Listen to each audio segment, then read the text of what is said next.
Good evening. My name is Matt Williams, and I serve as the Digital Engagement Team Director here at Resurrection.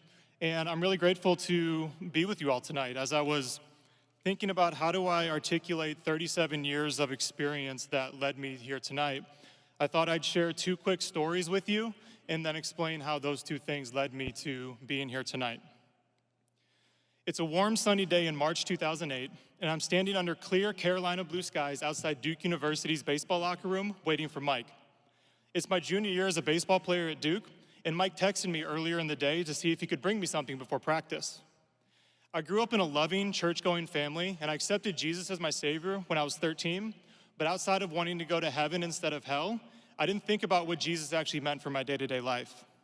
Success to me at the time meant playing baseball as long as possible, and then getting a high-paying job afterward. But something inside me was changing, and Mike was a huge reason why.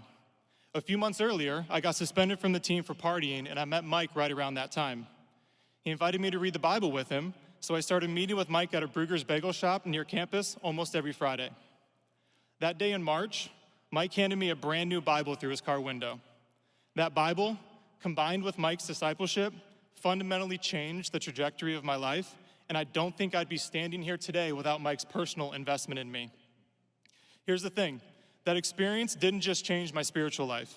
It taught me firsthand both the power and the importance of in-person community and discipleship, and ever since that experience, I knew that I wanted to impact others for Christ in the same way that Mike impacted me. Fast forward 11 years. I'm pacing in my Boston apartment with my 2-month-old daughter, Ella, in my arms, while my son, Braden, who's 18 months old at the time, is running around playing with his toys. My wife is completing her radiology fellowship at Harvard, which is an incredible opportunity for our family, but it's also the reason why we're living in Boston, 1,500 miles away from our family and our community in Kansas City.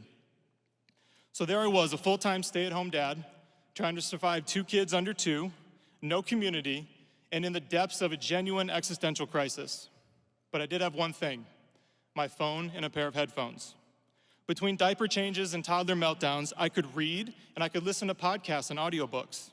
This was one of the hardest chapters of my life, and digital resources became my lifeline. Thanks to modern technology, my phone became like having a pastor in my pocket. I'll never forget how much digital resources helped me during this part of my life, and it taught me firsthand both the power and the potential of digital resources to impact people's lives. Jesus calls us in the Great Commission to go therefore and make disciples of all nations. I believe that the digital world is one of those nations. That's where the people we want to reach are, and it's a massive opportunity.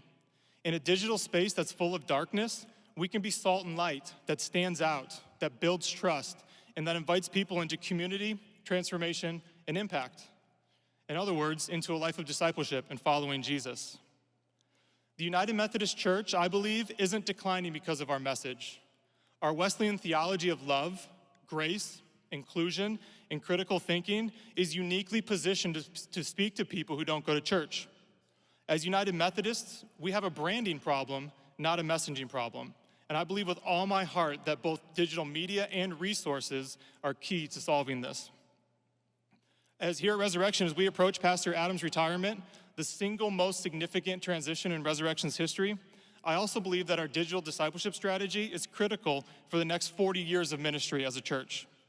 I also believe that we have both the opportunity and the responsibility to help our denomination as a whole develop a digital strategy that can play a part in reversing our decline.